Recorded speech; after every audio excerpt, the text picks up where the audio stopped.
looked like whoever had owned it, the young lad or young lady or old lad, had just, I don't know, eaten the spaghetti bolognese or the pot noodle or whatever and sneezed or spat on maybe 2 or 3 locations of this computer and then never cleaned it. Retro unboxing. Hello viewers, welcome back to the channel. I'm Jonathan, thanks for watching. Welcome back to my Amstrad 464 Plus kind of refurb restoration video.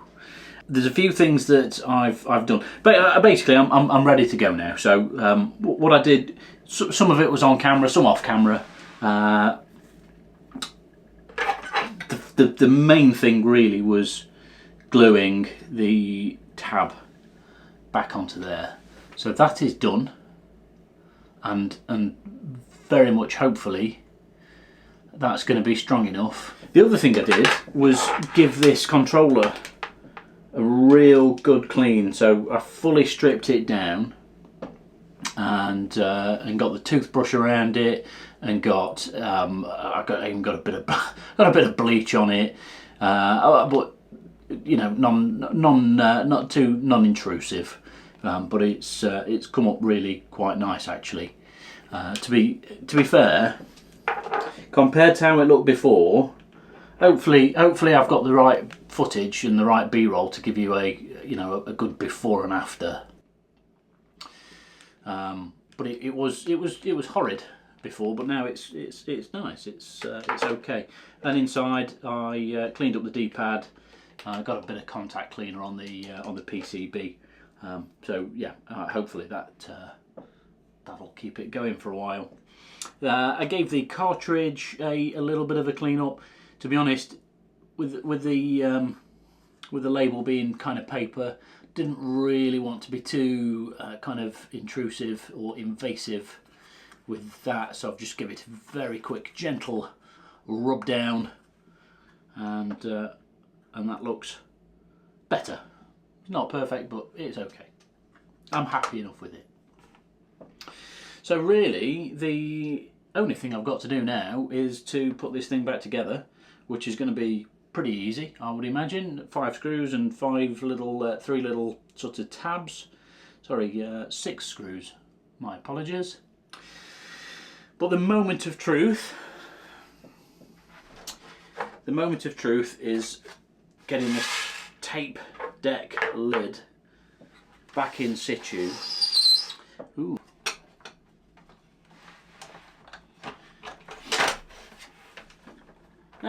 That's just literally dropped into place. Clip, clip, clip. A bit frustrating with this tape deck. I mean, honestly, I think it probably speaks to the manufacturing quality, if we're being honest. I don't think Mr. Sugar was ever a purveyor of quality tech. Now, weirdly, so I've just noticed there is a record. That's a record button. I don't know how that would work. Anybody? If anybody knows why there's a record button on here and what you can do with a record button, please let me know. Right, all that's left to do is pop the 5 screws in the bottom.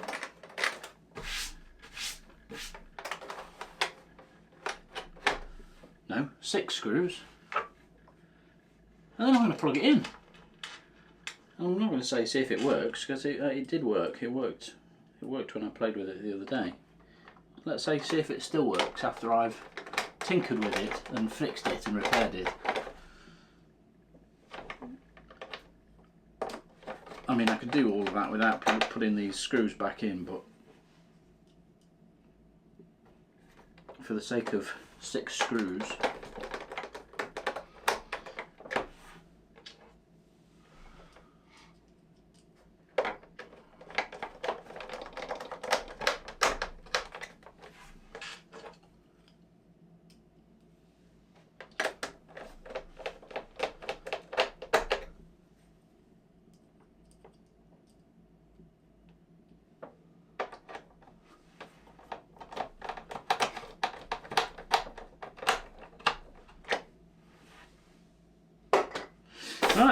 there we have it.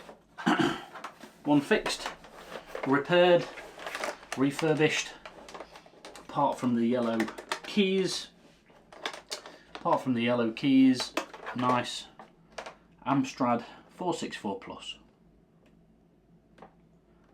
Just a shame about the yellow keys, and it's a shame that I really can't be asked to deal with the retro brighting.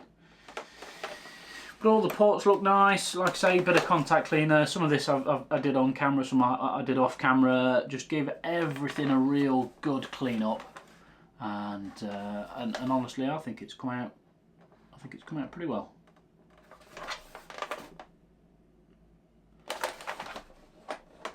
Not sure if I showed everybody the label on the bottom. There you go.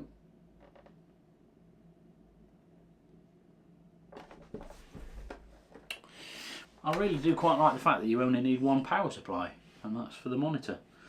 So let's pop the cartridge in. So just to be clear, it needs this cartridge to work. This contains the ROM, contains the operating system. I don't know if other cartridges also contain the operating system, or if it's just burning. I think yesterday I called it burning, but it's burning rubber.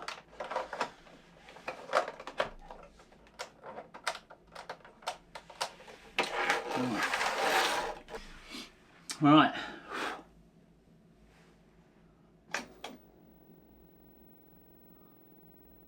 I'm assuming that the microphone picked that all up.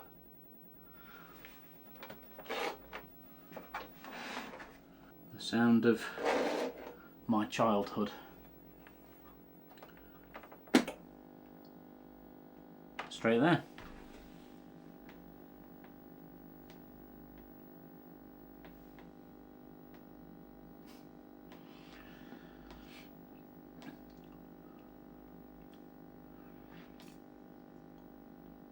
So basically from this point, and as I said in the previous video, I never owned any Amstrads in my youth.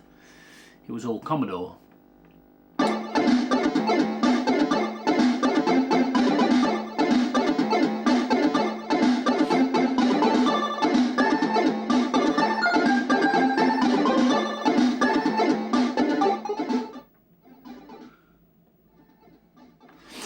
Yeah, so as I was saying before, being rudely interrupted, I never had any Amstrads growing up. It was all Commodore.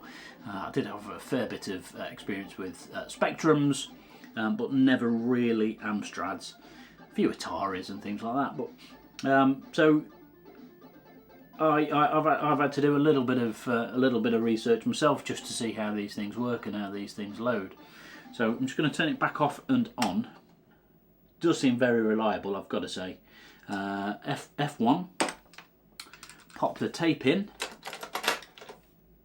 and down, rewind it right to the start. Do notice this doesn't have a counter, so on old Commodore 64 data sets, and I'm sure on like a Spectrum Plus 2 there was a little tape counter, so you knew where you could restart or start a tape from, or fast forward to and start from a particular place, or if you'd got multiple games on one tape, you would have to fast forward to, say, block 139 or whatever and press play from there. The option isn't here on that to do that, so I'm not sure how that would work.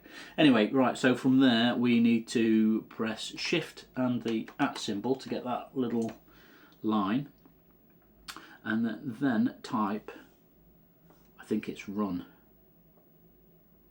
Tape. Now I need to type tape. I type tape, which is ridiculously difficult upside down. And now I type run. And quotation marks, which is going to be shift and quotation marks. I press return. Press play, then any key. So I press play on the tape and spacebar. The tape is running. riveting stuff, this.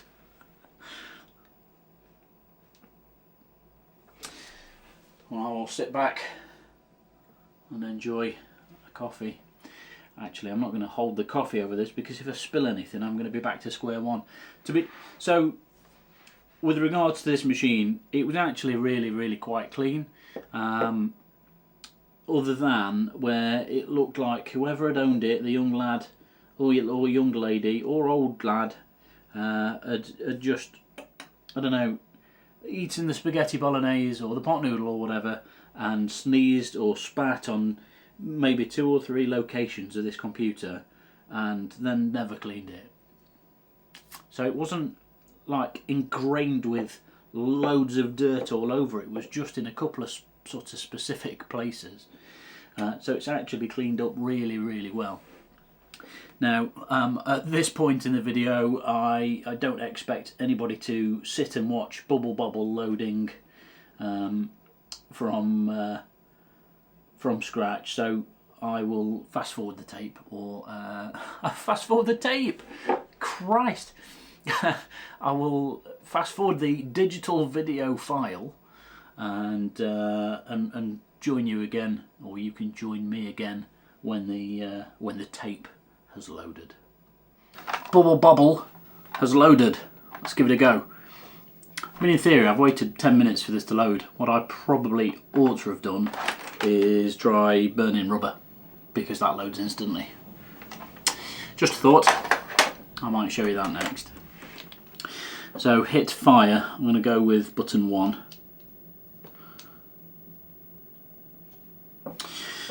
One or two player.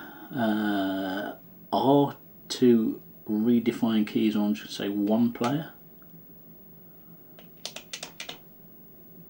Do I need to press 1?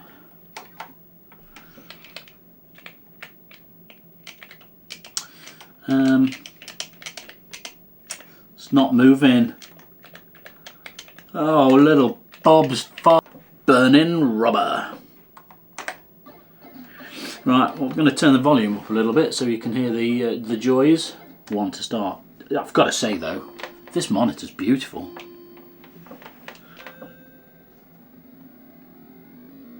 The picture quality is immaculate, and now it's been on for a few minutes, there's no hum.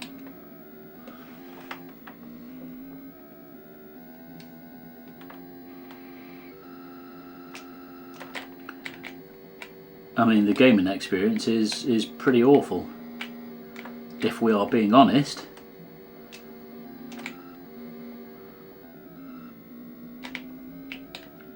It's no Outrun, let's put it that way.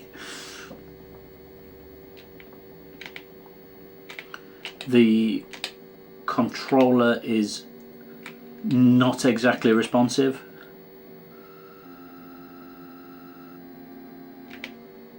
We're definitely getting some frame rate droppage.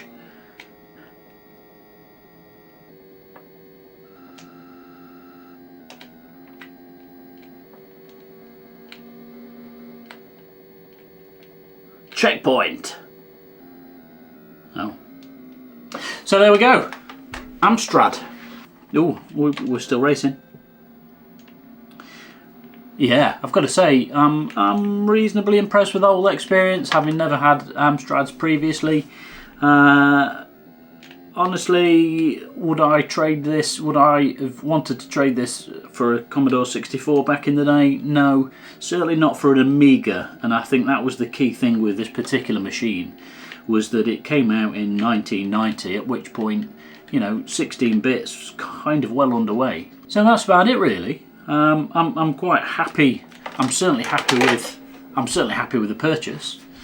This whole thing, with all of those games that I showed you in the previous video, £150. Now, I am going to sound like an absolute merc, but I'm going to be selling this. This will be on eBay. I won't leave a link because I've not actually put the listing on yet, and I'm still debating whether to retro-bright the keys.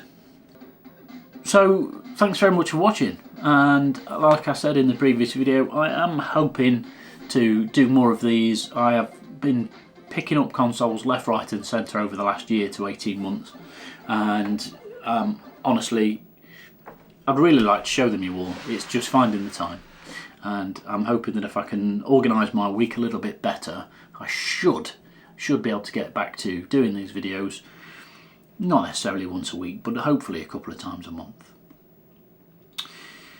If you have any questions, if you've got any requests, if there's anything else you want to know about this machine, I'm tempted to play a few more games, do a little bit more of a follow-up video over the next day or two.